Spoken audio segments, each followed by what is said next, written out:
Então vamos. O Fred. Fred, você quer fazer a prece para a gente, já que você está com o microfone aberto? Faço. Por favor.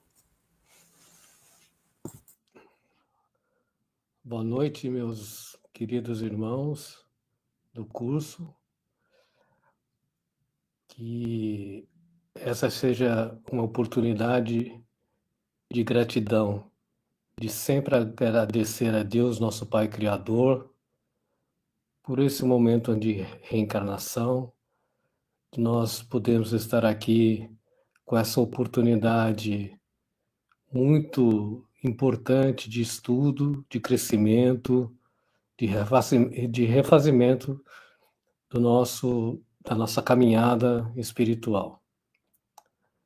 Pedimos a ajuda de nossos irmãos da espiritualidade amiga, que sempre nos acompanha, que possa nos intuir, que possa acalmar nossos corações, mandar-nos boas vibrações para que possamos sintonizar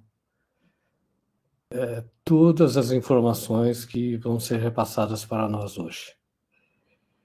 Que o nosso Mestre Jesus sempre nos acompanhe e nos abençoe e nos ilumine nesse momento. Graças a Deus. Bom, uma boa noite para todos. Estamos começando, né? Obrigada, Fred. Obrigado. Então vamos. Deixa eu ver se tem alguém entrando aqui. Se não tiver, eu já vou abrir para a gente começar a nossa aula 18. Bom, a nossa aula 18, a gente está falando que o nosso livro 1, ainda, né? O livro 1, a gente está caminhando mais para o final do livro 1, depois nós vamos começar o livro 2, que aí nós estamos falando de um estudo mais longo ainda, porque se aqui nós estamos falando de 75 perguntas, apesar que aqui as perguntas é uma por uma e é mais demorado. O outro é o livro dos médios, relativo ao livro 2, e esse livro 2 ele é a maior parte do livro dos Espíritos. Só que o estudo dele é um pouquinho diferente, não é pergunta por pergunta. Ele tem um agrupamento de várias perguntas por assunto. Então ele demora muito mais, mas ele é mais interessante, é um método um pouquinho diferente. Quando a gente entrar no livro 3, que é o livro das leis, e que esse livro é relacionado ao Evangelho, o estudo também vai ser diferente, vai ser mais interessante, porque nós vamos trabalhar no livro 3 junto com o Evangelho. Né? E esse material já está todo pronto, porque eu já fiz isso durante 3 anos, só que eu tirei algumas coisas lá, né? Então ele já está pronto. E o livro 4 é um livro menor, que a gente vai fazer relativo ao livro Céu e Inferno, que é o último livro e ele não é muito grande, é o último livro do Livro dos Espíritos. Então nós vamos caminhar aqui no capítulo 3, se a gente lembrar aqui, aqui nós estávamos fechando a questão 36, né? E a 36 falava de espaço universal, de 31 a 36, das causas primárias, espaço universal. Aí nós vamos entrar aqui, na questão 37 a 42, e a 37 a 42 é a formação dos mundos, e é do capítulo 3. Então, são 4 capítulos, depois vai ser o princípio vital. Então, esse é o penúltimo capítulo, né, e vai diminuindo o tamanho. O que levou mais tempo são os primeiros. Então, nós vamos falar da criação de 37 a 42. Nossa aula aqui. Né? Então, nós estamos aqui, na criação, depois o princípio vital. Então, esses dois já acabaram, e esse aqui nós não vamos demorar muito, não. Muito bem. Capítulo 3 da criação. E eu comecei a fazer uma coisa, e eu não consegui terminar, mas eu vou ver se essa semana eu consigo terminar. Porque quando você fala da criação, vocês concordam que só tem incógnita, né? Só tem incógnita.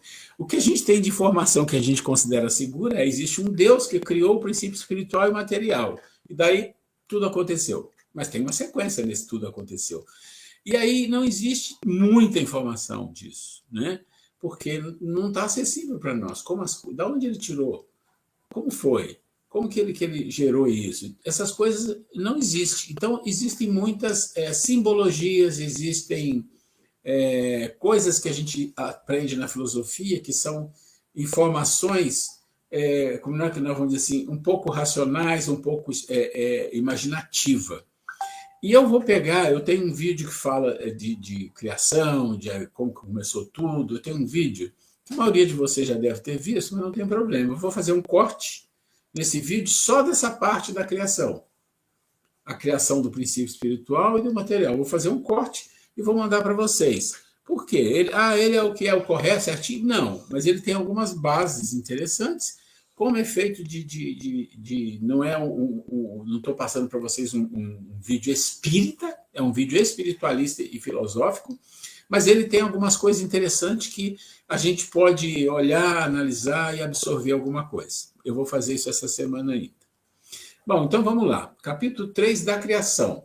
Então, o primeiro item é formação dos mundos.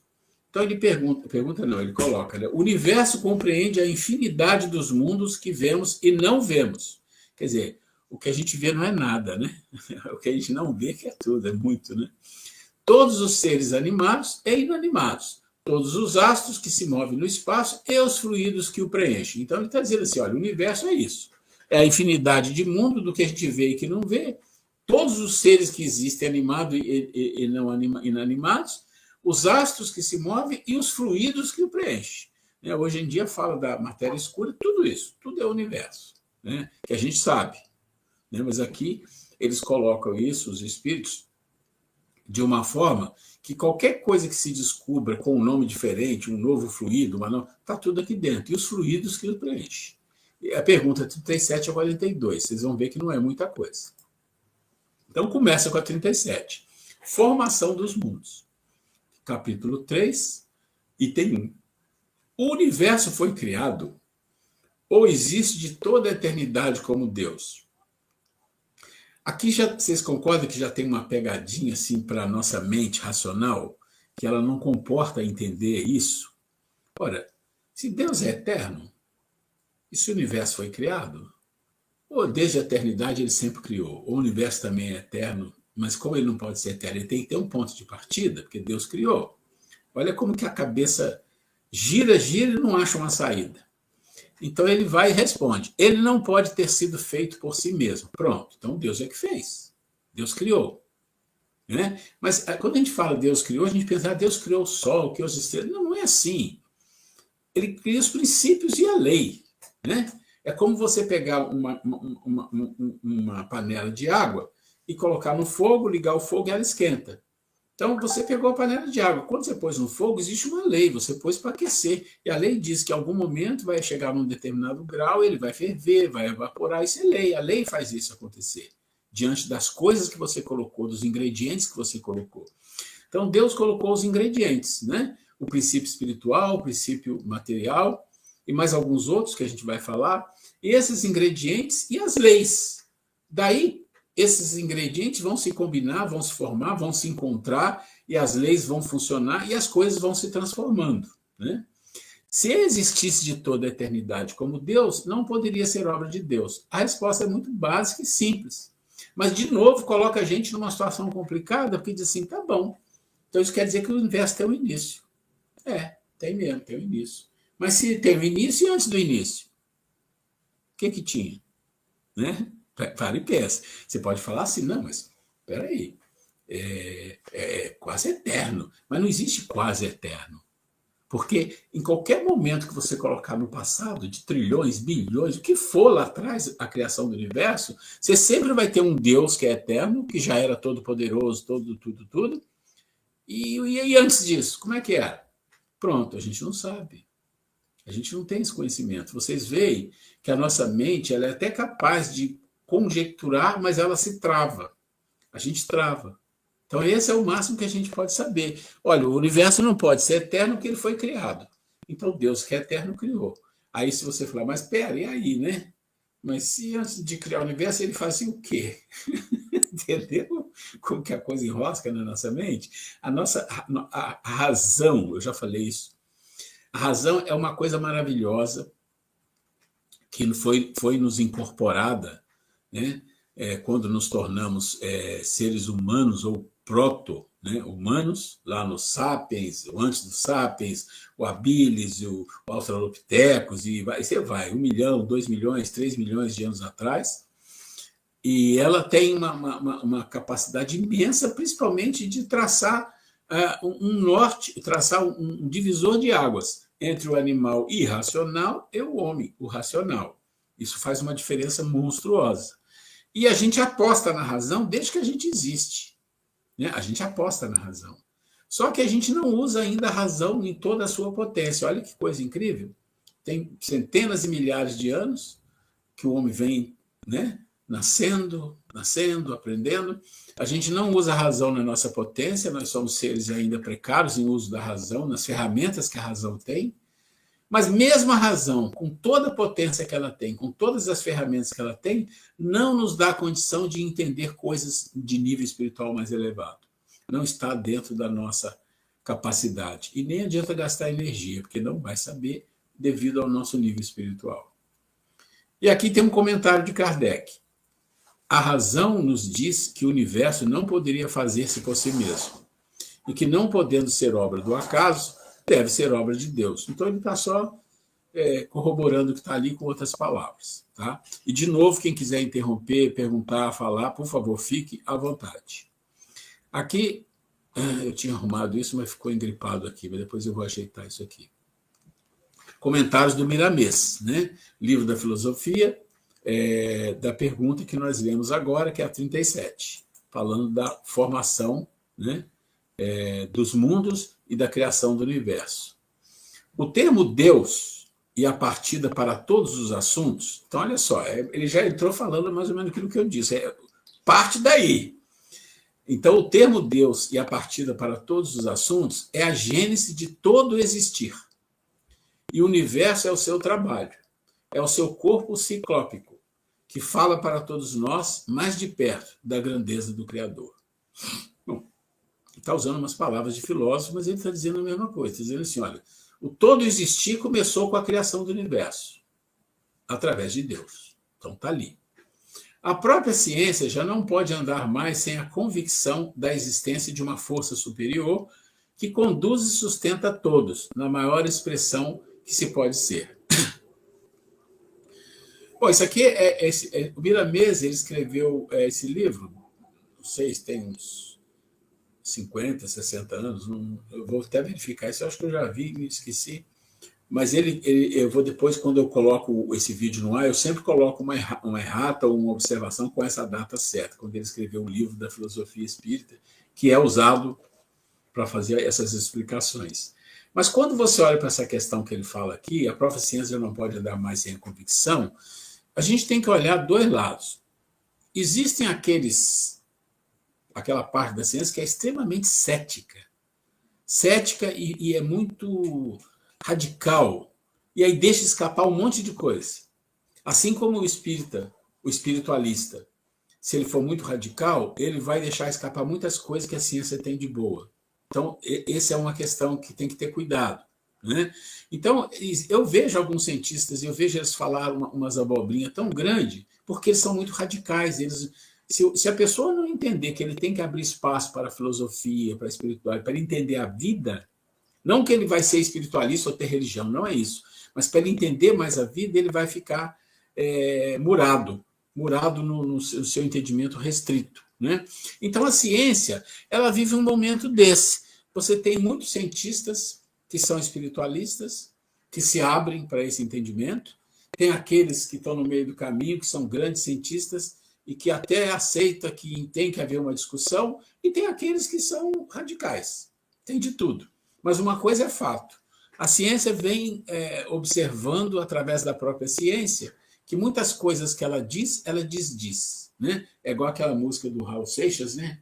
Eu estou desdizendo aquilo que eu disse no passado. Né? Tem uma música do Raul Seixas que ele fala isso. Né? Eu disse, agora eu vou desdizer. Então é isso, tem muita coisa que está desdizendo. Com o lançamento do Hubble, do Hubble não, vamos esquecer o Hubble, né? Do James Webb, tem coisas aparecendo que contradiz algumas questões muito firmes, ou pelo menos bem firmes da ciência, como, por exemplo, o Big Bang. Né? O James Webb colocou, de certa forma, em xeque o Big Bang do jeito que foi colocado, do jeito que foi desenhado. né? E existem muitas coisas envolvidas nisso, a gente não vai falar disso aqui, mas é importante entender. E cada vez que eu vejo alguma coisa do James Webb, lá do grande telescópio, eu fico assim, gente, ele vai descobrindo, e, na verdade, se você pensar em termos de universo, ele é uma ferramenta precária, que vê um pedaço, vê uma coisa só, e aí, imagina daqui a 1000 anos, quanta coisa vai se poder conhecer mais nesse processo. Mas eu entendo que o conhecimento ele só vem quando o homem está preparado para lidar com ele. Ele não vem de uma forma diferente. Nós não estamos preparados para lidar com coisas que a gente pode questionar, isso que é interessante. É interessante, eu acho uma coisa boa você poder questionar uma coisa, mas saber que você não tem a resposta, não vai ter, ninguém no mundo vai ter, e um dia você terá. Isso é uma coisa boa. É isso aqui. O universo não é Deus, não é o Spinoza, né? O grande filósofo Spinoza. As pessoas interpretam, alguns interpretam que ele diz que o universo é o corpo de Deus. Então, Deus está em tudo. Quando fala Deus está em tudo, eu entendo. A presença de Deus está em todo o universo, mas ele não é o universo. O universo é uma coisa material criada por ele. É diferente, né? Então, o universo não é Deus do modo que muitos pensam ser. Ele está ligado ao Criador, por fios que desconhecemos. Quer dizer, existe uma ligação. Por enquanto, porém, é obra das suas mãos. Por enquanto. Como? Pode falar, meu amor, pode falar. Não, o que ele está falando? Fala, meu anjo. Fala o que Eu só li para você. Ah, tá. Pensei que você ia fazer um comentário. Desculpa, meu amor. Ele está ligado ao Criador por fios que desconhecemos. Por enquanto, porém, é obra das suas mãos, na ternura do seu magnânimo coração. Quando ele fala por enquanto, quer dizer, gente, aceite isso por enquanto, que não dá para ir mais.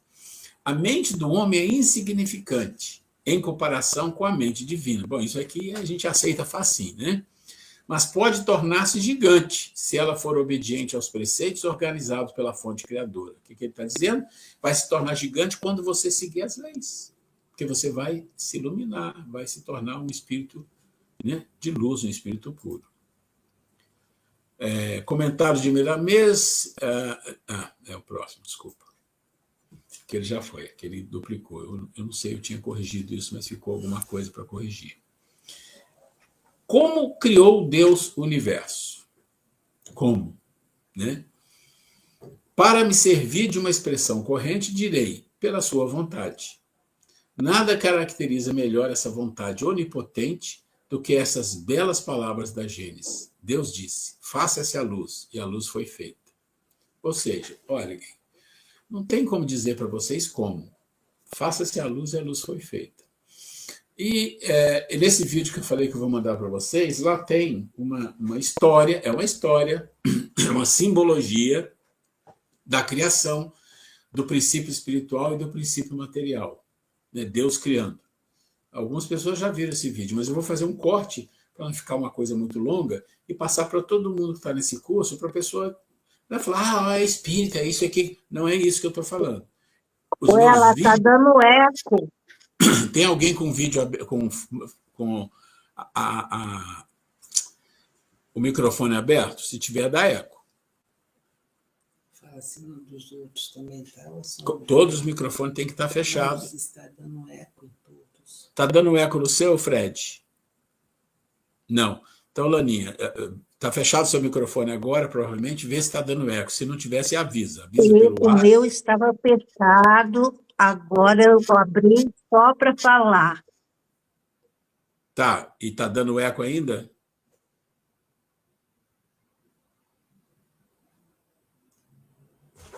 Agora não. Tá, então tá bom. Então vamos lá.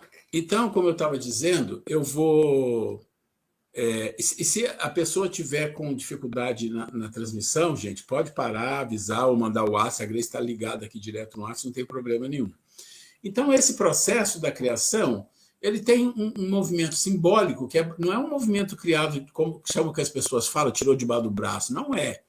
É um processo criado baseado em Pitágoras e na geometria sagrada de Platão, na filosofia. não quer dizer que é a verdade, quer dizer que eles também criaram uma simbologia, uma maneira de ver como poderia ser. Então, quando vocês virem o vídeo, tomem como uma maneira de ver, tá? Uma maneira de ver, não é que foi dito que é assim o espiritismo, não é isso, tá? Porque os vídeos que eu faço para o canal do YouTube, não esses de aula, mas os vídeos, eles não são espíritas, eles são espiritualistas, mas eles em geral não ferem a doutrina espírita. Esse é um cuidado que eu tenho. A Grace quer falar. Eu gostaria de colocar uma coisa para vocês que é interessante, não tem exatamente a ver com o que nós estamos falando aqui nesse momento, mas foi um episódio que ocorreu esse final de semana que me fez pensar e eu trago compartilhando com vocês. Conversando com uma pessoa amiga que está passando por problemas de saúde e tal. E aí ela comentou comigo o seguinte: olha, comentou que tinha ido a uma missa e comentou, é uma pessoa inteligente, ele fez o seguinte: eu encontro 2 tipos de Jesus. Aí, quando fala assim que com a dificuldade que nós temos de compreensão, olha que situação para nós estamos estudando para a gente pensar. E ele colocou o seguinte, que na Igreja Católica encontra um Jesus que é salvador, que perdoa, que entende os nossos erros e que nos perdoa, simplesmente.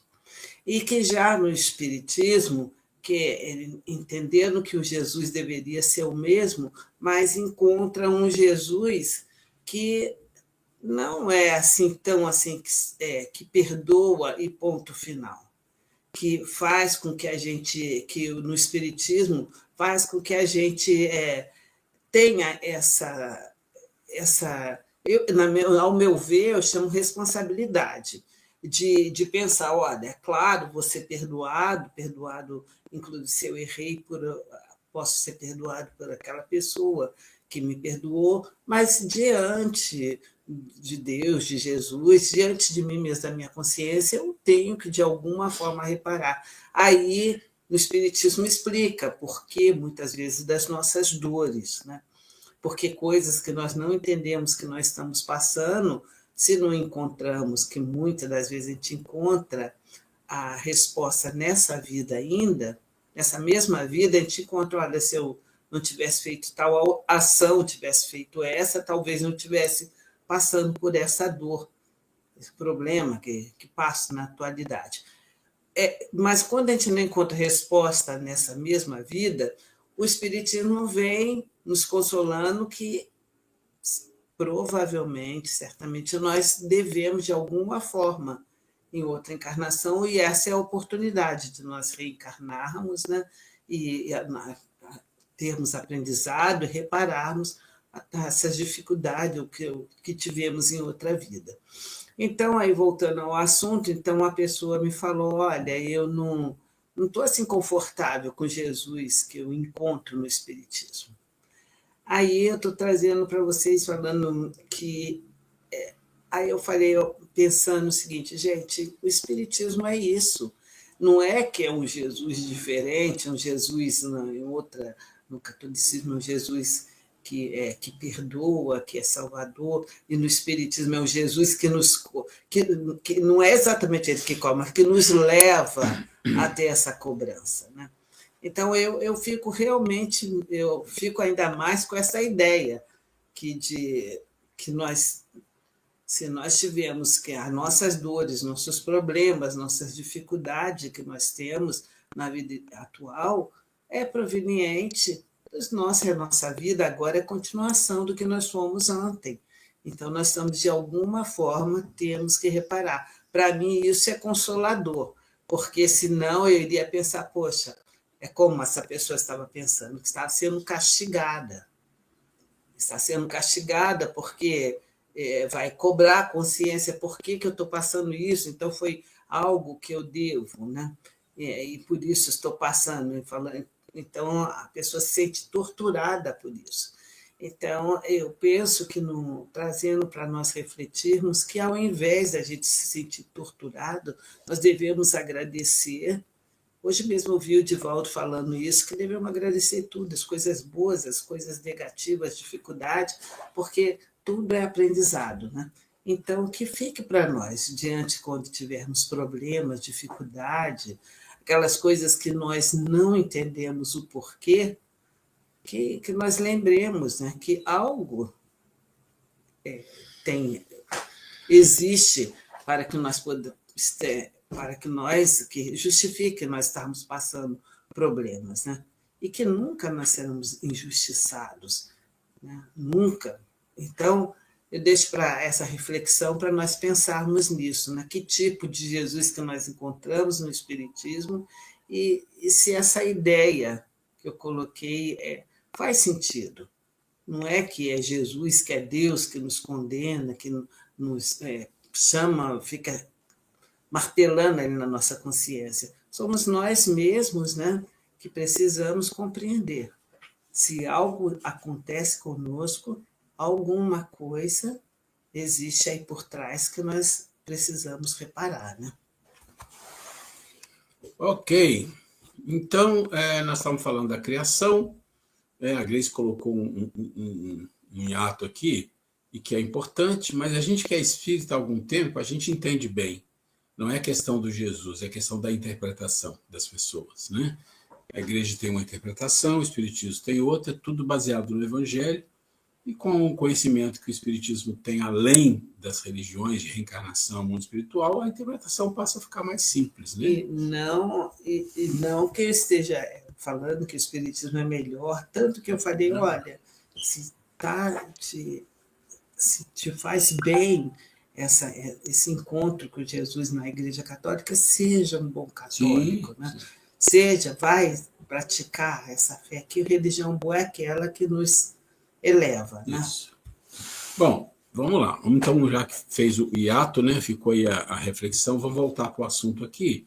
Então, tem essa questão aí da criação, e ele coloca simples, olha, é isso aqui. Então, Deus tem a capacidade de fazer assim. E como isso acontece de fato é outra história. Esse é um desejo, eu sou Deus, eu digo, faça-se a luz e crie os princípios e tudo aconteça de acordo com essa lei.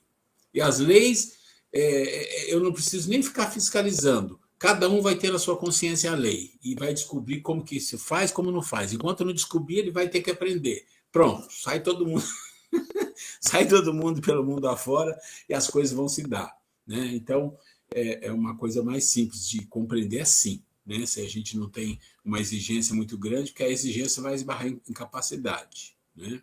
Então, vamos lá. E aí vem o comentário do Miramês.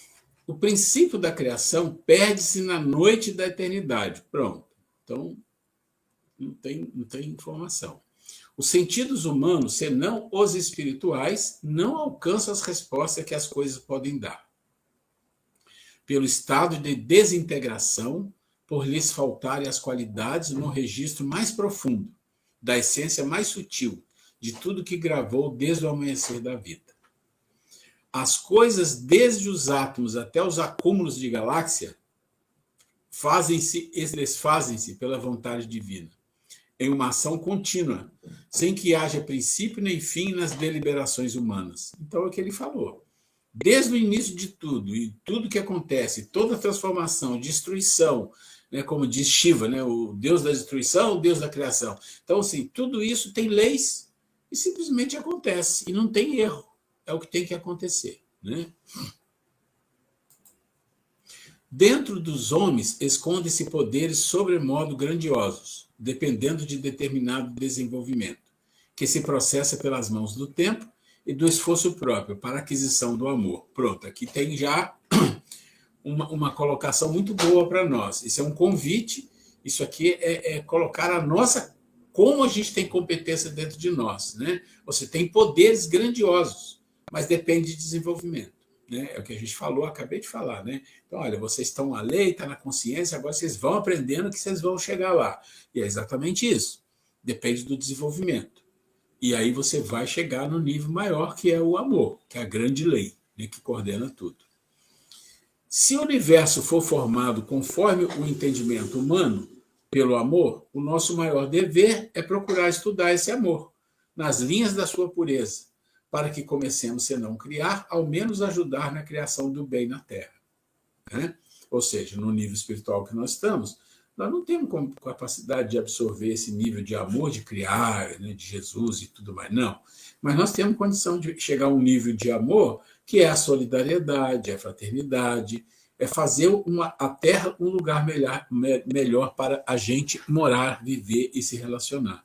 É disso que ele está falando para nós. Né?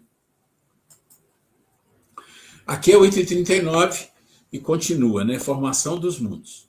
Poderemos conhecer o modo de formação dos mundos? Tudo o que a esse respeito se pode dizer e podeis compreender é que os mundos se formam pela condensação da matéria disseminada no espaço. Bom, aqui é a ciência, né? É a ciência. O que está antes disso aí é o que determinou essa criação desse mundo específico, por quê? Porque ele é assim, porque ele é assado, isso é outra história.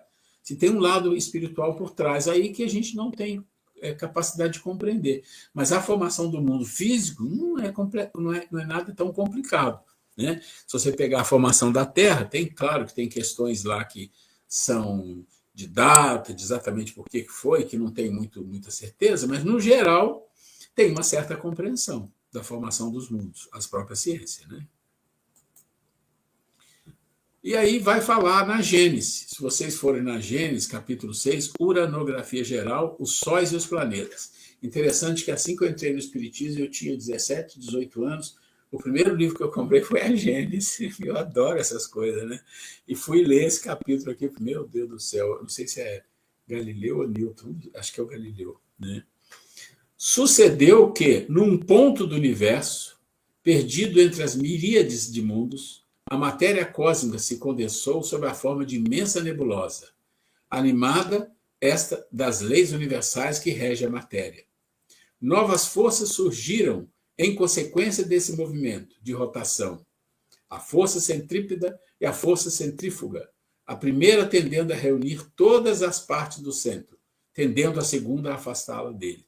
Ele está falando para a gente aqui de coisa da ciência.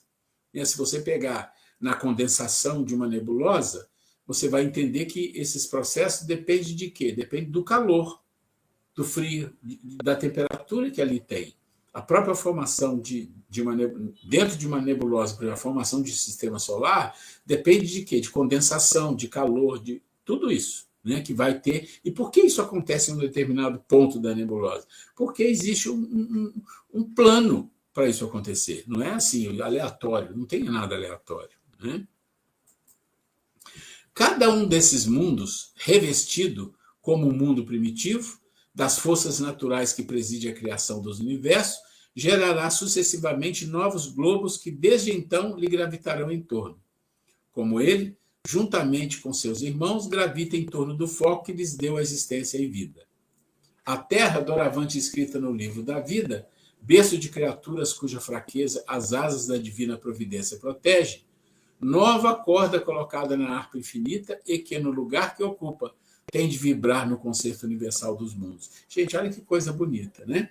Então, os mundos vão se formando. Então, você pega o processo da formação, é um destaque de uma nebulosa, que ali aconteceu o processo de mudança de temperatura, de condensações e mais condensações, explosões, e a formação do Sol, explosões de novo, e aí sobra pedaço para lá, pedaço para cá, vai formando os mundos. E aí por que o mundo lá é maior e esse aqui é menor? Por que Júpiter é tão grande que protege outros planetas de meteoros, essa coisa toda? Tudo isso tem uma providência divina atuando, tem leis. Né? Não é que Deus aponta o dedo e fala, não, tem que ser maior, tem que ser... Não, a lei já existe. A lei já é definida para esses processos. Então, se você pegar, por exemplo, a criação do Sistema Solar, tem vários YouTubes sobre isso, é uma coisa mais linda. E ali, é claro, ali é a ciência, tem umas falhas, mas, de uma forma geral, é aquilo. É uma coisa muito bonita. Então, quando ele fala, olha só, a Terra escrita no livro, né, no livro da vida, berço de criaturas, protegida por Deus, quer dizer, todos são protegidos por Deus, né? Não é que a gente é protegido por Deus. E a gente ocupa um lugar maravilhoso no concerto universal dos mundos. E aí entra o processo da transição.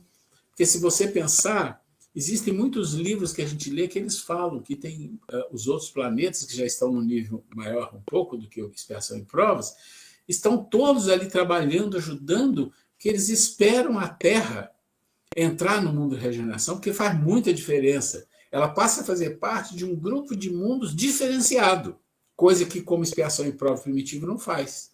É protegido, mas não faz. Então, isso é uma coisa linda, né? Deixa eu ver como é que nós estamos aqui. Ok.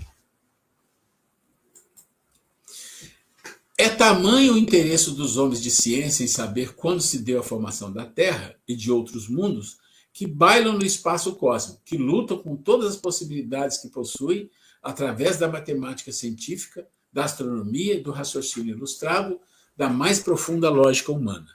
O Livro dos Espíritos nos diz que os parcos conhecimentos humanos estão longe das deduções acertadas, no domínio das idades dos mundos, que se perdem na noite da eternidade.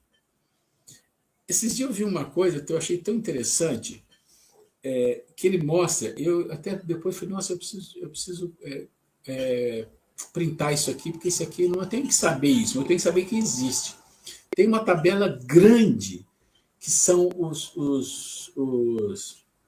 as calibrações das coisas do universo. Por que isso aqui é calibrado nesse nível e não pode ser um pouquinho para lá nem um pouquinho para cá? E tem uma lista, e eles vão mostrando. E aí você fala, gente, o que é a teoria da força forte, a força fraca, né? Que tem a gravidade, tem a força atômica, que é a força forte, né? E se tem outras. E essa força é a força que fala dos refinamentos sutis das calibrações de tudo. Se essa gravidade fosse maior, se essa temperatura fosse um pouco menor, e são conceitos científicos de grandes cientistas que colocaram, inclusive, o nome nas fórmulas, e ele fala, se desviar aqui 0,0, não teria isso, aqui não teria vida. Aí, existem duas colocações para isso. Uma é a perfeição divina, que a gente entende. Tudo planejado de uma forma sem erro, perfeita. E tem outra colocação do cientista. Não, por acaso ele é assim e a gente existe. Por acaso é assim e a gente existe. A Terra está num ponto ótimo de ter vida. Por isso tem vida. É que ela está num ponto ótimo de ter vida. Os outros planetas não têm, porque não está no ponto ótimo. Mas eles esquecem que a vida, né, não é igual da Terra. Então, quando se procura assim, vamos ver planeta que tem vida, procura planetas que são similares à Terra. Ok, mas não é assim que funciona. O negócio é muito maior. São dimensões, são maneiras de viver, corpos diferentes, estruturas diferentes. Né? E a gente que lê o livro A Doutrina Espírita sabe que em cada planeta existe uma atmosfera de criação dos perispíritos que é diferente de planeta para planeta. Tanto é que se você desencarnar e for encarnar em outro planeta, por alguma razão, vai ter uma transformação perispiritual para se adaptar àquela condição daquele planeta. Ok. Vamos continuar. A energia disseminada por todo o universo se aglomera, não pelo acaso, que não existe. Os fluidos cósmicos são dominados pelos engenheiros siderais e esse éter é obediente às mentes desses grandes espíritos, fazendo ao princípio um campo de força. E depois a concentração por atração magnética, de modo a formar a aglomeração de acordo com a vontade espiritual. Então, o que ele está dizendo assim, olha, a energia está disseminada em todo o universo. Em algum local ou em alguns locais ela se aglomera. E quando ela faz isso? Quando existe uma intenção. Uma intenção. Os trabalhadores espirituais, espíritos muito evoluídos, que eles chamam de engenheiros cósmicos, não sei porquê, mas tudo bem. É o nome que a gente conhece. Eles usam a sua capacidade mental para interferir num processo que precisa acontecer dessa forma, que isso está planejado. Isso é uma coisa muito incrível. Aqui é a questão 40. Vou fazer só essa aqui e a gente para algum comentário ou alguma dúvida, tá? Continua no mesmo item 40. Os cometas seriam, como agora se pensa, um começo de condensação da matéria, mundos em via de formação? Então, vocês já ouviram falar dos cometas, né? Acho que o nome mais conhecido é o Halley, né? Cometa de Halley, que passava, acho que 74 ou 72 era cada vez, não sei. Então, o que ele diz assim, isso está certo. Absurdo, porém, é acreditar na sua influência. Quero dizer, influência que vulgarmente lhe atribuem, porque todos os corpos celestes têm a sua parte de influência em certos fenômenos físicos. Então, aquelas questões místicas, né? O cometa chegou, vai dar sorte, vai dar azar. Não, não é assim, né? E aí vem na Gênesis, capítulo 6, continuando na uranografia geral, os cometas. Então, se você for na uranografia geral da Gênesis, é muito lindo, é grande. Mas ele vai falar de cada corpo, vai dar uma explicação. E quem está dando explicação, eu não lembro se é o Newton, acho que é o Galileu, né? Mas tudo bem. Astros errantes, os cometas, ainda mais do que os planetas, que conservaram a denominação etimológica, serão os guias que nos ajudarão a transpor os limites do sistema a que pertence a Terra e nos levarão a regiões longínquas da extensão sideral. Alguns hão visto nesses astros dotados de cabeleira mundos nascentes, a elaborarem no primitivo caos em que se acham as condições de vida e de existência, que tocam em partilha as terras habitadas. Outros imaginaram que esses corpos extraordinários eram um mundo em estado de destruição. Então, tem hipótese para tudo. O fato é que existe uma quantidade imensa de cometas viajando, eles têm uma rotina de viagem, tem um caminho de viagem, né? Às vezes é perturbado por alguma situação, mas eles têm uma explicação para existir. Tudo. Mais uma das perguntas, por que você não terminou? Porque eu quero abrir espaço. Está vendo que está aqui, estou na 40 ainda. A Grace está perguntando se não dá para ir mais adiante, mas a gente está com pouco tempo aqui, eu não quero deixar da gente gastar um tempinho para falar. Vamos ver esse aqui. A lei de variedade se aplica em tão larga escala nos trabalhos da natureza que admira hajam os naturalistas, os astrônomos e os filósofos, fabricado tantos sistemas para assimilar os cometas aos astros planetários, e para somente verem neles astros em graus mais ou menos adiantados de desenvolvimento ou de caducidade. Então, o que ele está dizendo é assim, olha, os cientistas vão começar a arrumar explicação para tudo, mas longe de a ciência abarcar, de fato, o porquê das coisas. A gente não tem esse porquê das coisas. Se quando um desses astros se aproxima do nosso pequenino globo para lhe atravessar a órbita e voltar a seu apogeu, situado a uma distância incomensurável do Sol, quer dizer, ele é uma elipse, né? Ele passa aqui, vai muito depois do Sol. O acompanhássemos pelo pensamento para visitar com ele as províncias siderais, transporíamos a prodigiosa extensão de matéria etérea que separa as estrelas mais próximas do Sol. Então, olha só, o homem não tem capacidade de construir uma máquina capaz de sair do sistema solar. Né? Não tem. Ele construiu a Voyager, que está indo, mas ela vai, uma hora já falaram, uma hora ela para, porque a atração do Sol é tão grande que mesmo chegando quase no final, ela para, ela não consegue sair da atração, ela não tem velocidade. Então, o homem não tem essa capacidade. E o cometa vai. Né? Então, só para a gente entender. Né? Chegamos ao mundo astral, nesse mundo deslumbrante dos vastos sóis que radiam pelo espaço infinito e que são as flores brilhantes do magnífico jardim da criação. Lá chegados, apenas saberemos o que é a Terra. Gente, é tudo coisa muito grandiosa. Isso é coisa para quem gosta. E a gente tem que falar que faz parte do estudo, mas para quem gosta disso, eu que adoro, é muito maravilhoso ver essas coisas. Então, você pega o Sol mais próximo que tem da gente, o sistema mais próximo, está a 4,5, eu acho, ano-luz, mas a gente não tem capacidade de fazer essa viagem. É Próxima Centauri. Né? E lá tem Próxima Centauri e tem Centauri. A gente não tem, e não vai ter por muito tempo. E eu vou dizer mais, enquanto tiver um corpo físico, a gente não vai viajar a velocidade da luz. Impossível. Né? Tem alguns impedimentos para isso. Deixa eu só ver. Tá, então vamos ficar na 40, então vamos só terminar aqui. Tudo que existe tem objetivos na área do seu domínio. A ignorância é que desmerece os valores que correspondem ao objeto, na sua valiosa missão de ajudar, mesmo que seja no silêncio da própria vida. Aos cometas, a que aqui nos referimos como viajantes siderais, foi dado um trabalho no roteiro que lhes cabe passar de purificação da matéria. Há muitos que sempre perguntam a respeito da influência dos astros sobre todas as coisas, e nós entendemos que nessa hora deveremos falar alguma coisa que estiver ao nosso alcance. Esses corpos celestes não vêm somente como uma função. Como não nascemos na Terra somente para procriarmos, nem somente para nos alimentarmos. Somos marcados pela lei para uma infinidade de coisas úteis, objetivando o aprimoramento espiritual ou despertamento para Deus. Então ele está dizendo, assim como nós, os cometas têm uma razão de ser. A gente não conhece ainda, mas tem uma função.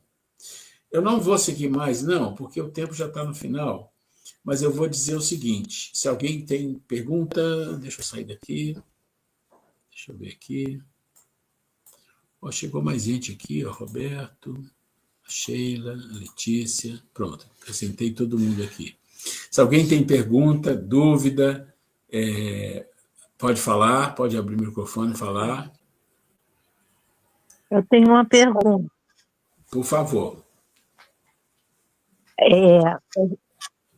É o meu microfone mesmo que está dando essa. Bom, Jesus teve que se adaptar para poder encarnar no corpo físico. E quando ele fez isso, ele adquire esses sentimentos, os nossos problemas, dificuldades que são inerentes às limitações do corpo físico. Bom, vamos falar de duas coisas. Necessidades físicas de comer, né, do organismo, Sim, com certeza.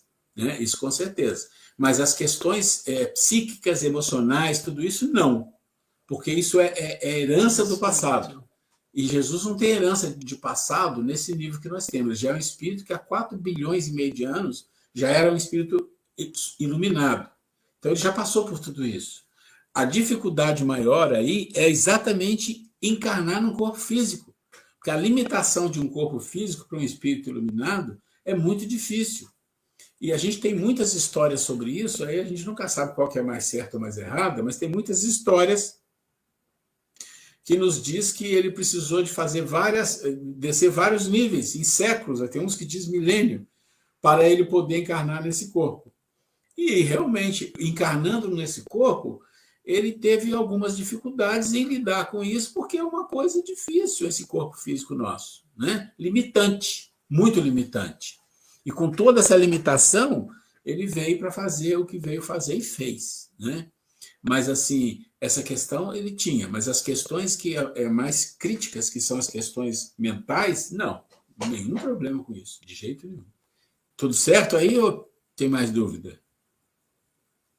Jesus compreendia o que é Deus.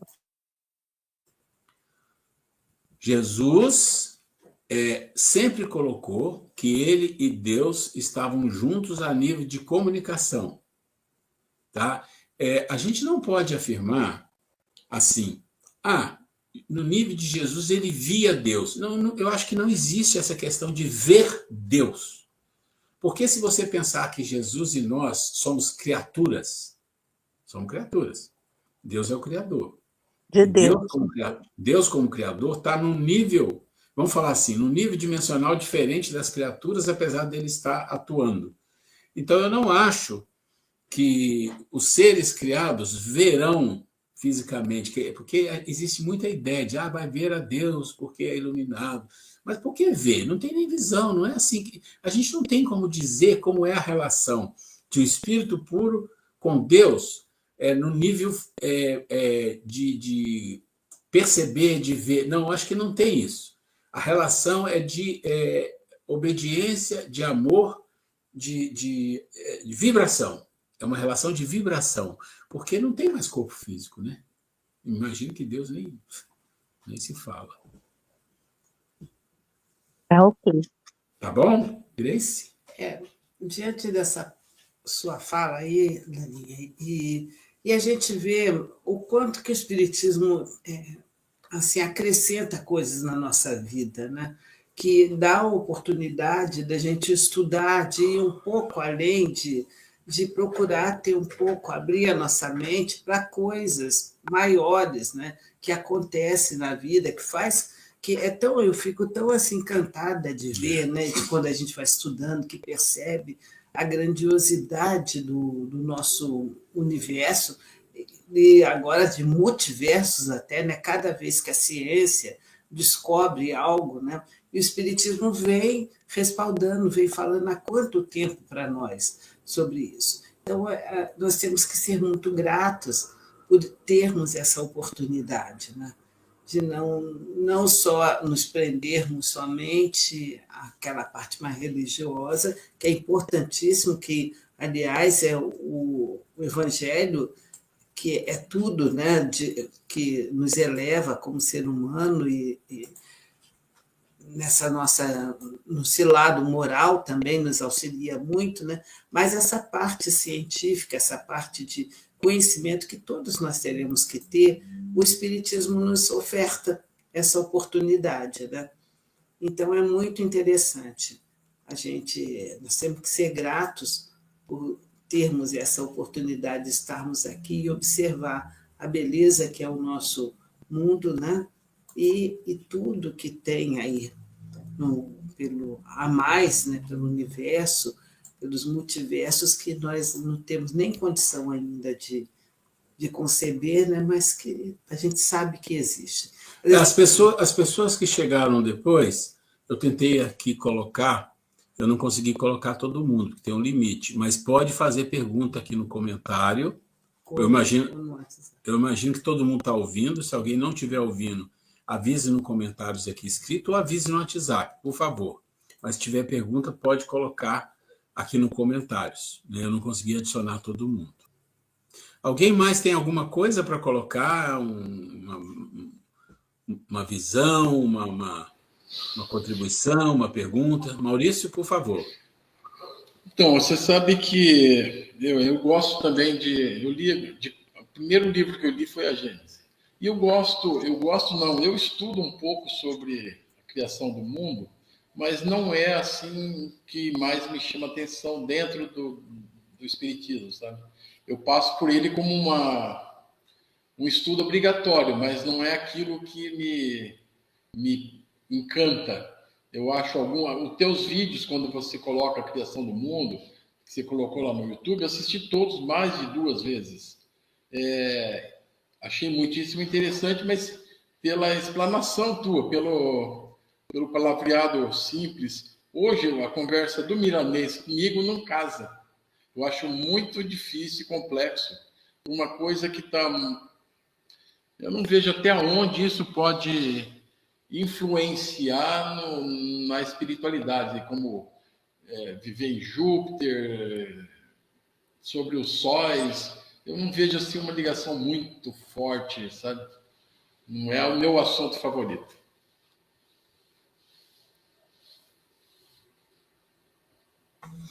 Maurício, você tem razão. Esse é um assunto que a gente estuda por uma questão de estudar o Livro dos Espíritos todo, né? E tem coisas ali interessantes, mas você vê que a maioria das coisas fica incógnita, porque a gente não tem como entrar numa profundidade. Eu concordo com você que, assim... Isso que mais chama a atenção. Para mim, me chama a atenção, porque eu também gosto muito disso, mas eu sei que dentro do processo espírita, o que interessa nesse aspecto aí de mundos e tal é a questão espiritual, o mundo espiritual, você entender as dimensões, e aí você compreender que pode ter muitos habitantes no planeta e você chegar lá algum dia não vai enxergar ninguém. Por quê? Porque é uma outra dimensão, assim como tem o nosso lar em cima do Rio de Janeiro.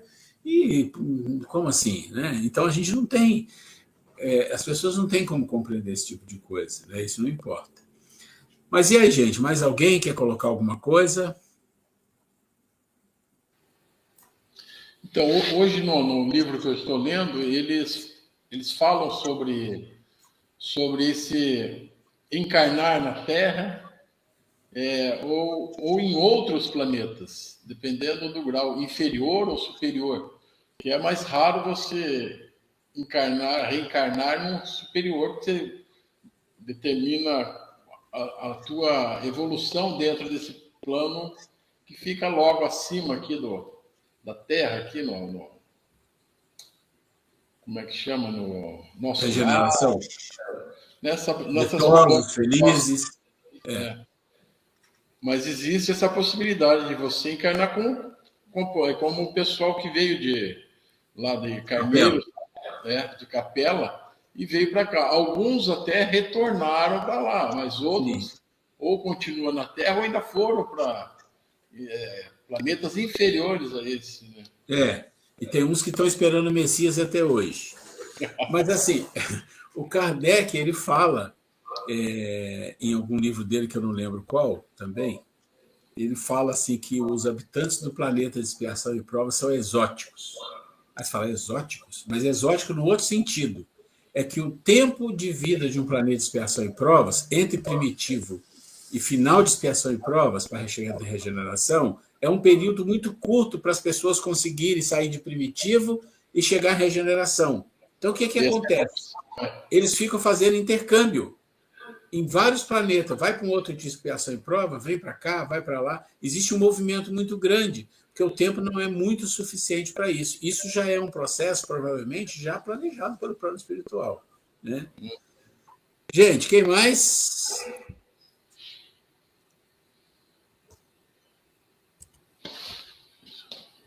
Sheila, tudo bem?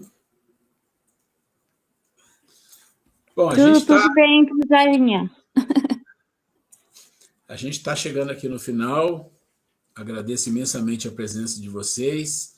O pessoal que entra de casa, às vezes, a gente só consegue ver que chegou depois. Aí a gente tem que adotar aquele sistema. Quem entrou de casa e entrou um pouco depois da hora, entra no WhatsApp e manda mensagem para a Grace, que aí ela me fala, eu vou lá e coloco a pessoa para cima, tá?